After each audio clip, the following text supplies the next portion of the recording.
तो गाइस कैसे हैं आप सब लोग। रीइंकार्नेटेड के एपिसोड 58 के साथ हाजिर हो। तो लास्ट एपिसोड के एंड पे हमने देखा था ज़ाओची एम्परर के पास जाता है, ज़ोरो से अपने बाप के पास लेकर जाती है, उसे बताती है कि ये एक डिवाइन डॉक्टर होने का दावा करता है, यहाँ पर आपको चेकअप करने के लिए आया है, मुझे इस लड़के पर पूरा भरोसा है। ज़ाओची एम्परर से कहता है मैं अपनी पूरी कोशिश करूंगा कि आपकी बीमारी का इलाज ढूंढ सकूं, मुझे जरा अपना हाथ दिखाएं। तो एम्परर जब उसके सामने अपना हाथ करते हैं, ज़ाओची उसकी वेन्स को फील करता है, वो उसकी पल्स को चेक करता है। एम्परर से कहते हैं तुम तो बहुत ज्यादा यंग हो, क्या वाकई में तुम एक डिवाइन डॉक्टर कहला सकते हो, तो काफी ज्यादा स्ट्रॉन्ग भी और एक जीनियस भी हो। चलो ठीक है, अगर मेरी बेटी को तुम्हारे पर भरोसा है तो तुम चेकअप कर सकते हो। ज़ाओची अपनी परफाउंड एनर्जी को एम्परर की बॉडी के अंदर वेन्स के जरिए से भेजता है और कहता है मैं अपनी परफाउंड एनर्जी को आपकी मेरिडियंस के अंदर भेजने वाला हूँ और इससे पता करूंगा कि आपकी बॉडी में ऐसा क्या चल रहा है, ये आपको रेजिस्ट करने की जरूरत नहीं है। ज़ाओची अपना एग्जामिनेशन पूरा करने के बाद एम्परर से कहता है एम्परर तो क्या आपकी बॉडी के ऊपर कोई कट का निशान है, कोई ऐसा कट का निशान जो 3 से 4 इंच लंबा हो और वो काफी अरसे से हो, यानी कि कम से कम 3 साल पुराना हो। एम्परर से कहते हैं हाँ ये बात तो ठीक है, मेरी बॉडी के ऊपर एक स्कार का निशान है और वो इतना ही लंबा है, 3 से 4 इंच का, वो भी पूरे 3 साल पहले का है। ज़ोरो से कहती है जूनियर ब्रदर जुन, मुझे ये बताओ तुमने फादर को चेकअप किया है तो तुम्हें क्या पता चला, क्या तुम्हें पता चला कि मेरे फादर को कौन सी बीमारी है। ज़ाओची से कहता है हाँ मुझे पता चल गया है कि तुम्हारे फादर को क्या है, तुम्हारे फादर को ना तो कोई बीमारी है, ना ही इन्हें कोई पॉइजन दिया गया है, ना ही जैसा कि डॉक्टर गू ने कहा था कि इनकी लाइफ वेन डैमेज हो चुकी है, ऐसा भी नहीं है, इनकी लाइफ वेन बिल्कुल ठीक ठाक है। बल्कि एम्परर की बॉडी के अंदर किसी ने एक पैरासाइट को दाखिल किया है, वो किसी ने खुद जानबूझकर इनकी बॉडी के अंदर इम्प्लांट किया हुआ है, जो कि इनकी लाइफ एसेंस को खा रहा है, वो इनकी वाइटैलिटी को निगलता जा रहा है ताकि ये 5 साल के अरसे में मर जाएं। ये पैरासाइट बहुत सा स्पेशल पैरासाइट होता है, इसे डिवाइवरिंग लाइफ बाइंडिंग पैरासाइट कहा जाता है। जब ये किसी की बॉडी के अंदर एंटर कर दिया जाता है तो वो उसकी बॉडी के अंदर उसके हार्ट के करीब वेन्स के अंदर बैठ जाता है, वहीं पर वो सारे उसके ब्लड को पीता रहता है, साथ साथ उसकी वाइटैलिटी और उसकी लाइफ फोर्स को एब्जॉर्ब करता है। इसकी वजह से इंसान स्लोली मरना शुरू कर देता है और किसी को भी उसकी बीमारी के बारे में पता नहीं चलता कि इसे क्या मसला है। पर ज़ाओची से कहते हैं जैसा कि तुमने कहा, अगर वाकई में इस दुनिया में इस तरह का कोई पैरासाइट कीड़ा होता है, इंसान की बॉडी के अंदर से उसकी लाइफ फोर्स को एब्जॉर्ब कर सकता है। फिर डॉक्टर गू जो कि अपने आप को एक सेंट डॉक्टर कहते हैं, पिछले 3 साल से मेरा एग्जामिनेशन कर रहे हैं, उन्हें इस बार में पता क्यों नहीं चला कि मेरी बॉडी के अंदर एक पैरासाइट है,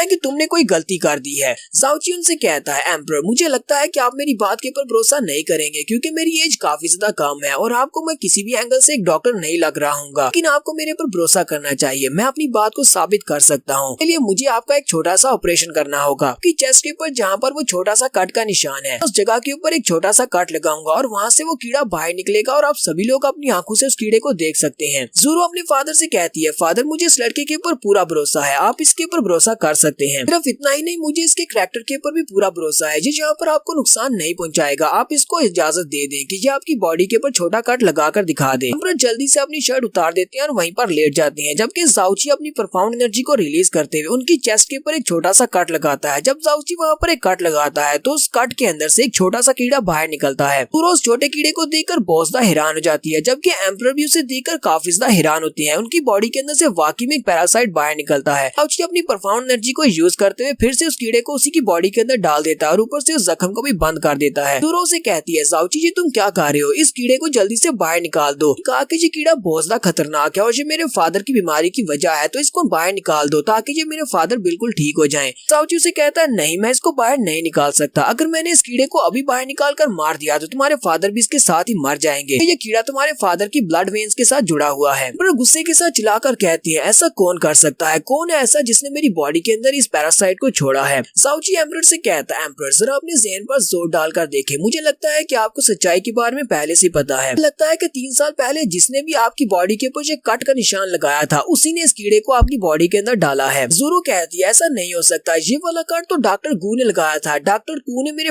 फादर की मदद की थी, इनकी बॉडी के अंदर काफी सारा आइस कोल्ड ब्लड था, उस ब्लड को निकालने के लिए उन्होंने इसकी चेस्ट के ऊपर ये इंसिजन की थी। भाई डॉक्टर गू का ऐसा क्या मकसद हो सकता है, वो इस कीड़े को मेरे फादर की बॉडी के अंदर क्यों डालेंगे। ज़ाओची की बात सुनने के बाद कहते हैं मैं समझ गया, पिछले 3 साल से डॉक्टर गू यहाँ पर मेरा इलाज कर रहा है, लेकिन उसने कभी भी इस बारे में नहीं बताया कि मेरी बॉडी के अंदर एक पैरासाइट है जो मेरी लाइफ फोर्स को छीन रहा है, जो अब्जॉर्ब कर रहा है, कि उसी ने तो इस कीड़े को मेरी बॉडी के अंदर डाला है, आखिर वो यहाँ पर अपने प्लान को फ्लॉप क्यों करेगा। ज़ोरो अपने फादर से कहती है लेकिन मुझे समझ नहीं आती कि डॉक्टर गू ऐसा क्यों करेंगे, वो तो एक डॉक्टर है, मरीज की जान बचाना उनका फर्ज है, कि हमारी इंपीरियल फैमिली की सिविल वॉर में वो भी शामिल हो चुके हैं, उन्हें भी इंपीरियल फैमिली में कोई गद्दी चाहिए। एम्परर ज़ाओची से कहते हैं बेटा तुम्हारा बहुत बहुत शुक्रिया, अगर तुम मुझे ये सब कुछ नहीं बताते मुझे लगता है कि अपने मरने से पहले इस बारे में कभी नहीं जान पाता कि मेरी बॉडी के अंदर इस पैरासाइट को किसने डाला और मैं किसकी वजह से मरने वाला हूँ। जहाँ पर डॉक्टर गू का शुक्रगुजार होकर मरता है कि वो मेरा इलाज कर रहा है। एम्परर जाओची और अपनी बेटी से कहते हैं, क्या तुम्हें पता है कि ये सभी लोग मुझसे डरते क्यों हैं? मेरी बैक स्पोर्ट में हिमली स्वर्ड विला के लोग हैं, वो सेक्टर मेरी बैक स्पोर्ट है, वजह से सभी दूसरे सेक्टर मुझसे बहुत ज्यादा डरते हैं और वो मेरे ऊपर डायरेक्टली हाथ नहीं डालते, डायरेक्टली मुझे मार नहीं सकते। जाओची भी हिमली स्वर्ड विला का नाम सुनते ही बहुत ज्यादा हैरान होता है और कहता है, हिमली स्वर्ड विला तुम्हारे ब्लू विंड एम्पायर का सबसे नंबर 1 सेक्टर है। एम्परर से कहते हैं, तुमने बिल्कुल ठीक कहा, ये हिमली स्वर्ड विला वही है। हिमली स्वर्ड विला सेक्टर के लोगों का ताल्लुक हिमली स्वर्ड रीजन के साथ है। ये 4 बड़ी सेक्टर लैंड में से एक लैंड है, इसी वजह से उनकी बैक स्पोर्ट मुझे हासिल है। मेरे उनके साथ अच्छे ताल्लुकात हैं, बाकी ये सभी सेक्टर इसी वजह से मुझसे डरते हैं और मुझे रास्ते से हटाना चाहते हैं। उसी वक्त एक नौकर अंदर आता है और एम्परर से कहता है, एम्परर हिमली स्वर्ड विला के यंग मास्टर यहाँ पर आपसे मिलने के लिए आए हैं, लगता है कि वो आपको इनविटेशन देने के लिए आए हैं, वो इस वक्त बाहर आपका इंतजार कर रहे हैं। एम्परर अपनी बेटी से कहते हैं, लगता है कि वक्त आ चुका है पार के टूर्नामेंट के लिए, वो लोग हमें इनविटेशन देने के लिए आए होंगे, मैं तो वहाँ पर जा नहीं सकता, जाओ जाकर तुम ही यंग मास्टर से मिल लो। साथ ही वो जाओची से कहती है, जाओची अगर तुम हिमली स्वर्ड विला में इंटरेस्टेड हो तो मुझे लगता है कि तुम्हें भी मेरी बेटी के साथ वहाँ पर जाना चाहिए, तुम उनके यंग मास्टर से मिल सकते हो। रही बात मेरी बॉडी के अंदर इस पैरासाइट की, तो मैं चाहता हूँ कि तुम इस बारे में किसी को कुछ भी मत बताना, डॉक्टर को जिस तरह मेरा इलाज कर रहे हैं इसी तरह चलने दो। जाओची और ज़ूरो अपने फादर को वहीं पर छोड़कर बाहर आ जाती हैं, तो हिमली स्वर्ड विला का यंग मास्टर उनका बाहर इंतजार कर रहा होता है। यंग मास्टर का नाम लिंग जुन होता है और उसके साथ उसका छोटा भाई होता है जिसका नाम लिंग जी होता है। ये दोनों यहाँ पर ब्लू विंड एम्पायर में एम्परर से मिलने के लिए आए हैं ताकि ये इनविटेशन दे सके होने वाले कंपटीशन का। यंग मास्टर प्रिंसेस को वहाँ पर देखते ही कहता है, मैं हिमली स्वर्ड विला का यंग मास्टर लिंग जुन हूँ। उसके सामने झुकते हुए उसे रिस्पेक्ट देता है, जबकि जाओची उसके बारे में उसको देखकर सोच रहा होता है। हालांकि ये बंदा काफी ज्यादा स्ट्रॉन्ग लगता है और ऊपर से ये एक यंग मास्टर है, लेकिन ये दूसरे एरोगेंट लोगों की तरह बिल्कुल भी नहीं है। कम से कम इसके अंदर तमीज तो है कि प्रिंसेस के सामने किस तरह पेश आना है। ज़ूरो से कहती है, बिग ब्रदर जून, मैंने तो नहीं सोचा था कि इतने अरसे के बाद तुम्हें दोबारा देखूंगी, तुम पर्सनली यहाँ पर आए हो, काफी अरसे के बाद हम लोग मिल रहे हैं। यंग मास्टर लिंग जून उसे कहता है, ये तो मेरे लिए बहुत बड़ी ऑनर की बात है, मैं यहाँ पर तुमसे पर्सनली मिलने के लिए आया हूँ, मैं एक बार फिर से प्रिंसेस को देख सका हूँ। उसी वक्त छोटा लिंग जी जल्दी से भागता हुआ प्रिंसेस के सामने आकर खड़ा हो जाता है और कहता है, तो क्या ये वाकई में वही प्रिंसेस है जिसके बारे में ब्रदर तुम बात करते रहती हो कि ये प्रिंसेस बहुत ज्यादा खूबसूरत है? ना तुमने बताया था ये तो उससे भी ज्यादा खूबसूरत है। तब भाई उसे खींचते हुए पीछे ले जाता और कहता है, लिटिल जी ये तुम क्या कर रहे हो, तुम्हें इस तरह रूडली बात नहीं करनी चाहिए, तुम इस वक्त एम्परर के पैलेस में और एक प्रिंसेस है। तो लिंग जून प्रिंसेस से कहता है, प्रिंसेस मेरे छोटे भाई को माफ करना, क्योंकि ये अभी सिर्फ एक 15 साल का बच्चा है, इसी वजह से इसे मैनर्स के बारे में कुछ भी नहीं पता, इसके मुंह में जो आता है ये बोल देता है। तो लिंग जी अपने बड़े भाई से कहता है, ब्रदर तुम यहाँ पर ऐसा क्यों कह रहे हो कि मैं एक बच्चा हूँ, मैं तो 16 साल का होने वाला हूँ, मैंने यहाँ पर गलत क्या कहा? तुमने कहा था प्रिंसेस खूबसूरत है और प्रिंसेस तो वाकई में बहुत ज्यादा खूबसूरत है। ज़ूरो भी उसे कहती है, लिटिल ब्रदर तुम भी काफी ज्यादा क्यूट हो, मुझे लगता है कि जब तुम बड़े हो जाओगे तो बहुत सारी लड़कियां तुम्हारे आगे पीछे घुमा फिरा करेंगी। लिंग जी उसकी बात सुनते ही बहुत ज्यादा हैरान हो जाता है और साथ ही शर्माते हुए उसे कहता है, बिग सिस तुम भी काफी ज्यादा खूबसूरत हो, मैं बड़ा हो जाऊंगा, क्या तुम मेरे साथ शादी करोगी? उसका भाई चिल्लाकर उसे कहता है, लिटिल जी क्या तुम पागल हो गए हो, ये किस तरह की बकवास कर रहे हो? जल्दी से फिर से पीछे खींच लेता है और प्रिंसेस से कहता है, प्रिंसेस प्लीज इसे माफ करना, मैंने कहा ना ये बहुत ज्यादा मुंह फट है, इसके मुंह में जो आता है ये बोल देता है। कि उसी वक्त हमारा जाओची आगे बढ़ता है, प्रिंसेस का हाथ पकड़ता है और उनसे कहता है, तुम दोनों को यहाँ पर आपस में बहस करने की जरूरत नहीं है, जाओ जाकर अपने छोटे भाई के लिए कोई और लड़की ढूंढो, क्योंकि प्रिंसेस ने तो अपने लिए पहली दूल्हा ढूंढ लिया है। लिटिल जी बहुत ज्यादा गुस्सा हो जाता है और जाओची से कहता है, तुम्हारी हिम्मत कैसे हुई मेरी प्रिंसेस को मुझसे छीनने की? तुम्हारे साथ फाइट करना चाहता हूँ, मैं तुम्हें चैलेंज करता हूँ, मेरे साथ फाइट करो, देखते हैं कि हम में से कौन जीतेगा, मुझे अपनी प्रिंसेस वापस चाहिए। जाओची उसकी बात सुनते ही उसे कहता है, तुम तो बस एक छोटे से बच्चे हो, मुझे तुमसे डरने की क्या जरूरत है, अगर तुम्हें मुझसे फाइट करनी है तो फिर ठीक है, हम लोग फाइट कर लेते हैं। कि यहीं पर मोली की एंट्री होती है। मोली जाओची से कहती है, ये लड़का सिर्फ 15 साल का है, ये समझकर इसको कम मत आंकना, मुझे लगता है कि अगर तुम दोनों यहाँ पर फाइट करोगे तो तुम बहुत ही आसानी के साथ इस लड़के से हार जाओगे, क्योंकि इसकी परफॉर्म एनर्जी तुमसे बहुत ज्यादा है और इसका कल्टीवेशन लेवल भी तुमसे इससे ज्यादा है। ये अपनी स्पिरिट परफॉर्म ड्राम के 3rd लेवल पर है, जबकि तुम ट्रू परफॉर्म लेवल के 2nd लेवल पर हो। मुझे लगता है कि अगर तुम यहाँ पर अपने सारे के सारे सीक्रेट आर्ट्स और अपनी सारी की सारी स्ट्रेंथ को भी यूज कर लो, तब भी तुम इस छोटे लड़के को फाइट में नहीं हरा पाओगे। मुझे ये बात सुनते ही बहुत ज्यादा हैरान हो जाता है और सोच रहा होता है, क्या वाकई में ये छोटा लड़का इतना ज्यादा पावरफुल है? लिंग जी जल्दी से अपनी तलवार निकाल लेता है और जाओची से कहता है, चलो बिग ब्रदर जल्दी से फाइट करते हैं, अभी अभी कहा कि तुम मुझे बड़ी आसानी से हरा दोगे, तो चलो अब जल्दी से फाइट के लिए रेडी हो जाओ, अपना वेपन निकालो, क्योंकि मैं यहाँ पर तुम्हें तब तक तुम्हारे चेहरे के ऊपर पीटने वाला हूँ जब तक तुम्हारा चेहरा एक पिग की तरह लाल नहीं हो जाता। उसका बड़ा भाई उसे कहता है, लिटिल जी ये तुम क्या कर रहे हो, हम लोग इस वक्त इंपीरियल पैलेस में है, हम लोग यहाँ पर फाइट नहीं कर सकते। तो जाओची उसे कहता है, ठीक है बिग ब्रदर, तुम्हें यहाँ पर इसको समझाने की जरूरत नहीं है, हाँ ये बात ठीक है कि हम लोग इंपीरियल पैलेस में हैं, हम लोग यहाँ पर डायरेक्टली फाइट नहीं नहीं करेंगे। हम लोग यहाँ पर एक जेंटल मेथड यूज करते हैं। हम दोनों ही क्योंकि स्वर्ड यूजर हैं। मैं यहाँ पर प्रपोज करता हूँ, मैं यहाँ पर तुम्हारी 3 स्ट्राइक्स को ब्लॉक करूंगा, तुम अपनी पावरफुल 3 स्ट्राइक्स को यूज करो। अब क्या तुम ऐसा कर सकते हो? लिटिल जी से कहता है हाँ क्यों नहीं, मैं ऐसा कर सकता हूँ। जी यहाँ पर 3 स्ट्राइक्स की जरूरत भी नहीं है, मैं एक ही स्ट्राइक में तुम्हें डेर कर दूंगा। जाओची से कहता है चलो ठीक है, फिर यहाँ पर एक शर्त लगाते हैं। मैं यहाँ पर तुम्हारे तीनों टैक्स को ब्लॉक नहीं कर पाता और मैं हार जाता हूँ। तुम जितना चाहे उतना प्रिंसेस को चेस कर सकते हो, तुम्हारे रास्ते से हट जाऊंगा। लेकिन अगर मैंने यहाँ पर तुम्हारे तीनों टैक्स को ब्लॉक कर लिया तो उसके बाद तुम हमेशा के लिए मुझे अपना बॉस कहोगे। लिटिल जीव से कहता है ठीक है, मुझे तुम्हारी कंडीशंस एक्सेप्टेड हैं, क्योंकि तुम्हारी कल्टीवेशन लेवल मुझसे बहुत ज्यादा लो है, तो मैं तो तुम्हें बड़ी आसानी से हरा दूंगा। वैसे भी ये मेरे लिए बहुत बड़ी शर्म की बात होगी कि अगर मैं तुम्हारे जैसे लो कल्टीवेशन वाले बंदे से हार जाऊं। अगर मैं यहाँ पर तुमसे हार जाता हूँ, तुमने कहा कि मैं तुम्हें बॉस कहूंगा, मैं तो हारने पर तुम्हें पापा भी कह सकता हूँ। तो यहीं पर हम लोग अपनी एपिसोड 58 का एंड करेंगे। नेक्स्ट एपिसोड में देखेंगे क्या लिंगजी वाकई में जाओची को हरा पाएगा या फिर हमारा जाओची इस लड़के से हारने वाला है। एपिसोड की एक्सप्लेनेशन अच्छी लगी हो तो कमेंट करके जरूर बताइएगा। चैनल को सब्सक्राइब कर दे, वीडियो को लाइक और शेयर कर दे। शुक्रिया।